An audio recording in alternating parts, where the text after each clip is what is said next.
the Primitive Patterns Podcast. It's time to live your mystery.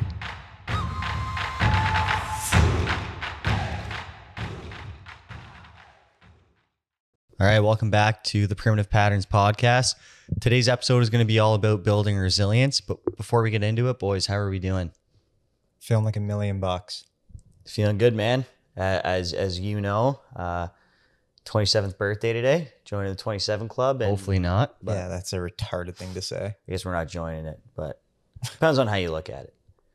But this guy can never start a podcast just with a fucking good response off the top. Well, hang on. Let me get to my point here. Let him finish the thought. We turned 27 today. Me and Jake are strapped into a 27K run. So I'm feeling pretty good. How's that for an answer, buddy? There you go. It's but way better.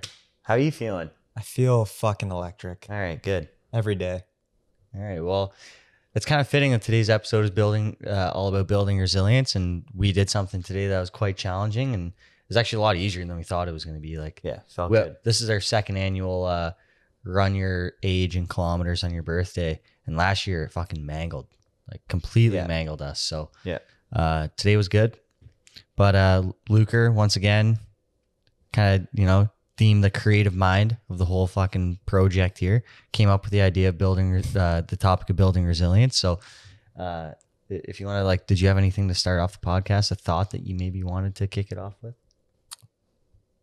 Honestly, I guess a thought to kick it off with is just how important it is to build resilience in your life and to build a resilient nervous system, because it's not some fairy tale land where everything's going to go the way you hope it does at all times. And I think if you don't put yourself in situations to build resilience before you need it, then when the train comes and life gets a little rough, you might not have the capacity to deal with it. Yeah. So what are some, Josh, or maybe this could be for you, but when you think about building resilience, there's definitely a lot of ways to go about doing that, and a lot of facets that you can kind of look at it from, whether it's like a business perspective, building resilience within your family unit, building physical resilience in your body.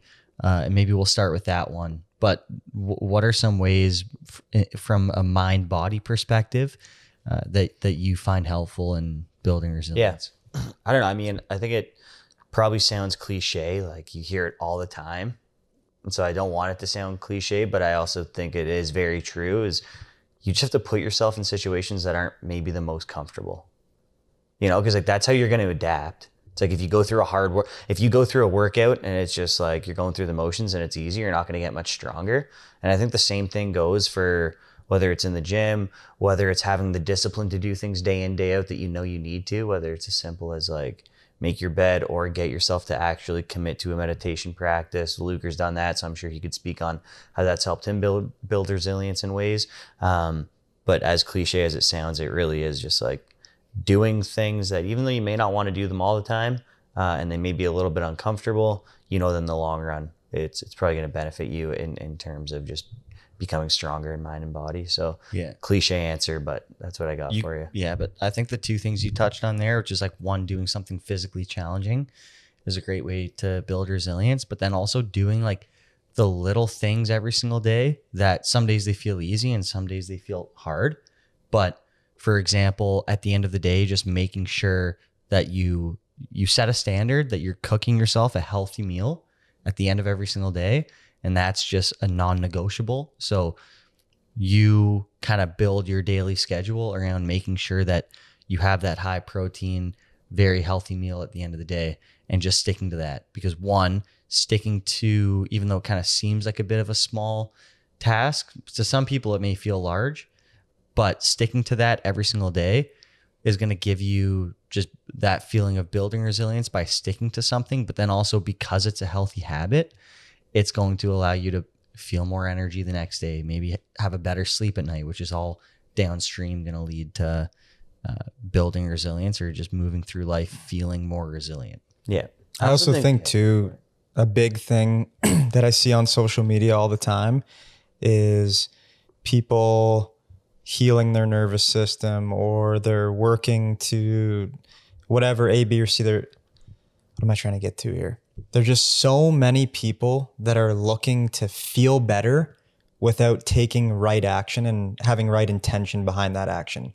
Yeah. It's like you're not going to feel better doing your meditation or your breath work or your breath circle or your fucking yoga circle if your bedroom's a mess, you're eating like shit, and every day when the choice is up there between, okay, doing what's right or doing what's easy, if you take easy every time, you can go to all the retreats and meditations in the world and you're never going to feel good internally. Yeah. I do think that's important too, is for certain things is having maybe a little bit of a deeper why as to, like I say, okay, do uncomfortable things, but it's like, why the fuck would I do uncomfortable things if I don't have to? And for us, like as an example, the run that we just did today was uncomfortable, especially pushing in like towards the end. But you know, we have that goal of going to the canyon. We did it last year. We want to do it this year. And you know, if I didn't have any like goal outcome beyond just, oh, I'm just going to go for runs. Like I just want to like be healthy and run, which is great.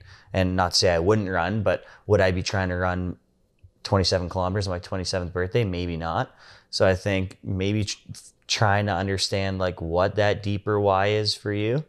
And it can be a little challenging, I'm sure, but whether that's like for your own health, for if you support a family and you want to make sure that you can show up your best for that, or for your job or whatever it is, have maybe a little bit of a deeper why behind the things that are a little bit uncomfortable for you. Yeah. If nothing else, will at least help you stay consistent with those things. Yeah. I think some things not need a deeper why, but it can be useful to have one. Like you said, just to tell yourself, I'm going to start running might be difficult to stay consistent with it if you're somebody that hasn't always done it. But if you sign up for the Toronto Marathon and you spend a couple $100 for the sign up, and then you tell all your friends and family that you're doing it, now your why is, well, one, I spent $200 and I don't want to just lose that money. Two, I told all my family and friends that I'm doing it, so I don't want to talk shit, say I'm going to do something and not do it.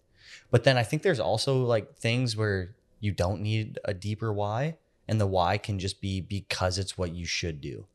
Yeah. Like eating healthy, like, yeah, you could have a deeper why from the sense of like, I want my family to eat healthy. So because of that, I'm going to cook healthy food for myself. It's also just knowing that. Yeah, but you also might not have a family. And the deeper why behind eating healthy could literally just be because it's what I should do.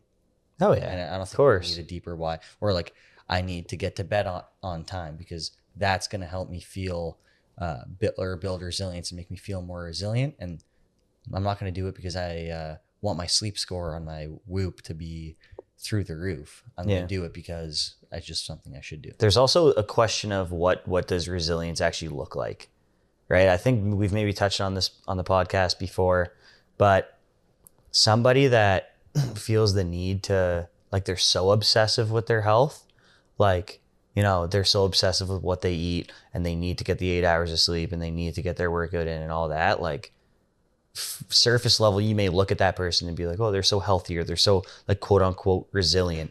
But you know, if you take any one of those things away from that person for any reason that they're not okay with, right? Like they haven't made that decision to take that out of their life, or even if it's a brief period of time, then they lose their shit. And so that may be another question too, is like, what does a resilient person actually look like? Mm-hmm. And I don't know if I have. To me, a resilient person is someone that can deal with novelty and not be overburdened by it. Yeah. So if you have resilience, so if you're taking care of your health, you're taking care of your mind, when something novel, so something you're not used to, pops up within your environment, internally or externally, you have capacity to handle it. Yeah. So you can turn chaos into order because you have put in the work to do what is right and not what is easy, and put your physiology and your mind in a place that allows you to deal with things that are unknown. Right. Yeah, because if you go through your daily life that you're comfortable with, and then you decide to place all these inputs in of like being uncomfortable, I'm going to hop in the ice bath, I'm going to go for my workout, I'm going to eat healthy. It's like, these are still conscious decisions that you're making. And at any point you could decide not to make them. So I do like that point. It's like when something gets thrown at you that's novel, that maybe you're not used to dealing with in any realm, and that you weren't planning on you weren't planning on dealing with it. Like it just came up and now it's in front of you and you have to face it. And you're actually able to, like you said, regulate yourself and face whatever that is, yeah, I don't know if Yeah, there's much of think about let's just use an example. You go on a bender, you drink for 2 days, you sleep like shit, or you're well rested, you've eaten well, you've spent time in nature. Now it's Monday and something really big comes up, whether it's a relationship issue or a business issue. Who's going to deal with the novelty better? what are my options here. The guy that saying, just went on a bender, Yeah, or the guy that has just been taking care of himself? yeah, of course. Right. So what I'm saying is, when you have built capacity to deal with a novelty, you're gonna get through hard times easier, and that getting through those things also comes down to, like we said, it's not just about healthy things. It's doing what is right, not what is easy, and I think that can bleed into any part of your life. Like, doing what is easy might be on a Saturday, you want to go and have beers with your buddies, but what is right might be, you know what, like I should really spend an hour or two with my parents because I haven't seen them in a while. So I think that also adds to building capacity and resilience, because you internally feel that you're doing the right thing, and right action leads you to feeling like you have capacity to handle things. And I think a lot of people have a misconception of when they see people that are doing like the quote unquote right thing a lot, they think to themselves, I don't understand how that person wants to be doing that every day. And what people need to understand is that most people that are doing those things, they don't wake up and they're like, oh, I really am pumped to eat some chicken and broccoli today. Or like, I'm so fired up to go on this 20K run today. Yeah, or And- make and that it's like- sacrifice to spend time with my family Yeah. when I could be going out with my buddies or Yeah. whatever the case may be. Yeah, like most people that are doing the quote unquote right thing often, it's not, it's an easy choice, but it's not them like deep down really, really like wanting it the way that you may want to go out and have drinks with your friend. That's like a dumb thing that I always hear. And I actually heard a coach talking about it the other day, and I was like, that's so true. Fitness should be fun.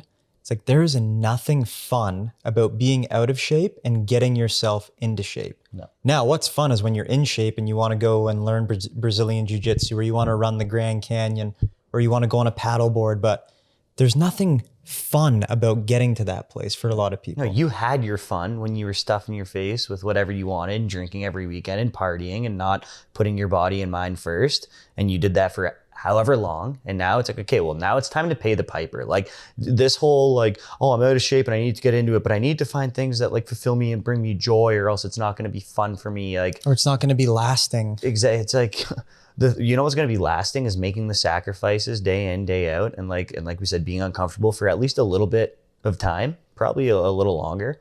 And then you're going to fall into that routine. It's going to become second nature to you. And now, like you said, it's going to become enjoyable and fun, because it's not like for us to go on a Saturday morning run. I don't know if some people would, and like a long run, right? Like whether it's 20K, whatever. Some people would look at that and be like, whoa, that's such good discipline. But like, we get fired up for that.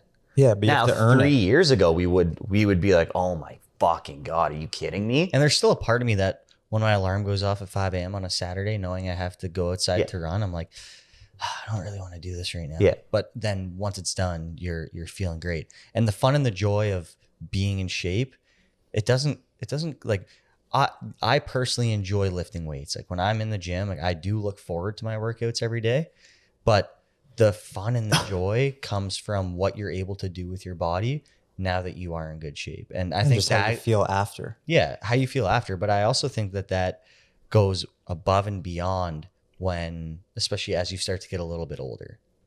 Like your fun and joy comes from the fact that, yeah, you just got through your workouts, you hit your 3 resistance training sessions for the week, you walked every day, and now you're actually able to, your grandkids come over, you can play around with them, you can take them out and play tennis with them, or you and your wife want to go play golf and walk 18 holes and get good exercise, and that's something you enjoy, you can do it. So that's where the fun and the joy comes from, I think. And I think an easy one, because I had this as the background of my screensaver on my phone during a hard time for me. And all it said was, do what is right, not what is easy. And then if you're struggling to make the right choice right now, put that on your fucking bedroom mirror as the background of your cell phone, because generally every time you make a decision, you're choosing between what is easy and what is right. Mhm. Like almost every decision comes down to that. Yeah. And also don't set the unrealistic expectation that you're going to make the right decision every time, because you're not going to. No, but Nobody does. But if you're consciously going into a decision, being like, is this right or easy? Sometimes you're like, you know what, it's easy, and the easy thing is actually the right thing to do right now. Yeah. For where I'm currently at.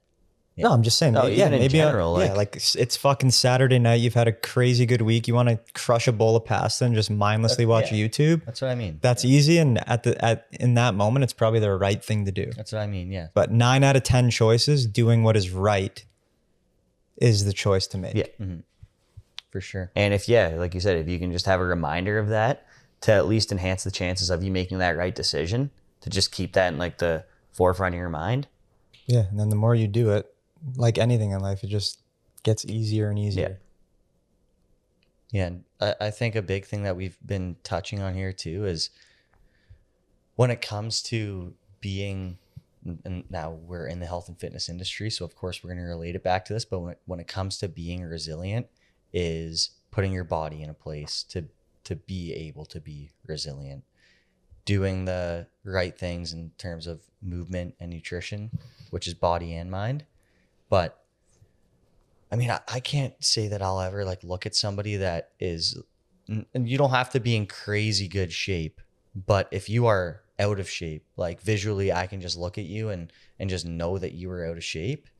Then if we're looking at resilience from a holistic approach, so to speak, there's no way you can be, because whether it's, oh no, I would love to go on that hike, but I don't think I could get up there, or I would love to go play around a golf with these guys, but they always walk and I need to take a cart, so I can't do it.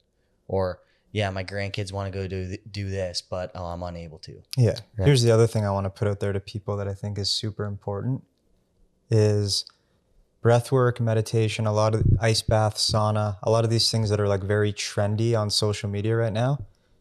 The best way to build resilience and to feel good starts with a healthy body. Your meditation is going to feel much deeper if your body and physiology is healthy. You're going to get a better response from that sauna and cold tub if your body is healthy. That breath work is going to be a way better tool if you're healthy. Don't look for a shortcut like laying on the ground and hyperventilating for half an hour. Can it be useful? Sure, maybe contextually sometimes, but it's not going to make you healthy. No. Yeah. And that's another thing to keep in mind too, is like, if you're a human being, you're resilient as fuck. And you see that all the time. Like if you look at our society and our culture and you see how people live their lives and they're smoking darts and like ripping in their cars and stressed out and eating like shit, and they're still like, okay, they're still surviving. Still functioning. Like if you're a human being, you are already resilient, which is like a double-edged sword. Because that can give you hope to be like, I have it within me to be resilient. I know I can do this. It just really comes down to me doing it. Some people could take it the other way and be like, oh, sweet, I'm super resilient, so I can just keep doing these things that I probably shouldn't be doing. Resilient from a staying alive perspective, but the experience that you're having living that life.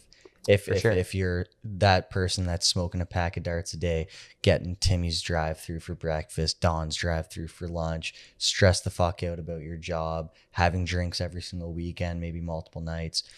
Yeah, sure, you could live until you're 75 doing those things. You could live till you're 85 doing those things.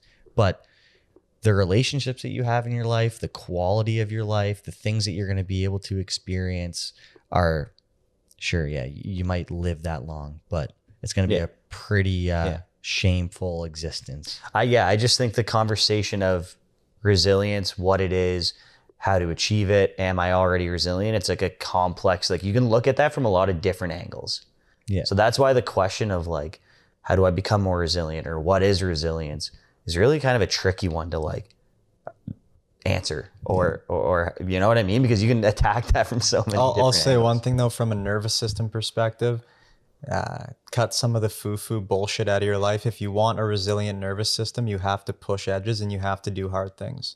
That is a big part of building resilience. Just as breath work and meditation and other things are as well, you need to have the ability to get through hard things and to show your system, yep, I can do that. Yep, I agree. But you also have to earn your ability to do those hard things. Mm-hmm. Because when you think about, if you look at resilience from, we'll say, a deadlifting perspective, right? Building your capacity or your resilience and being able to deadlift a lot of weight. You can't just say, I want to do something really hard today. You know, I haven't deadlifted in 10 years, but I'm going to throw 3 plates on the bar and pull it. Yeah, it's a hard thing. And like, you might be able to do it, but you are definitely going to suffer the consequences. So Yeah. pushing some yourself and knowing that you want to be able to do those hard things, but in the current moment, that hard thing is a small dose of it. So Yeah. run the canyon. That's a goal. Sweet. If you've never ran before, you've literally never went on a 5K run, start with a 1 kilometer run. Yeah, it's just gonna be too much for your system. Like whether it's a physical, mental thing. Like I can't say I've gotten deep into meditation, but you have, and I'm sure you could speak on this. It'd be like if somebody wanted to get into meditation, and they're like, I'm just gonna try to like sit still with nothing on in the background in my room, and I'm gonna set a 45-minute timer. You know, that's the equivalent to being like, I don't run, but let's hop into a 5K. Or yeah, I don't work out, but let's crush myself for 1 hour and not be able to walk for 3 days. I think it's true. Building that foundation takes time. It takes effort. And it definitely takes dedication, because you're not doing the fun shit right off the start. Yeah, and there's no easy way. No. There's no Yeah, easy there's no shortcut. There's no magic sauce. There's no easy way. The answer to like becoming healthy is actually a simple one.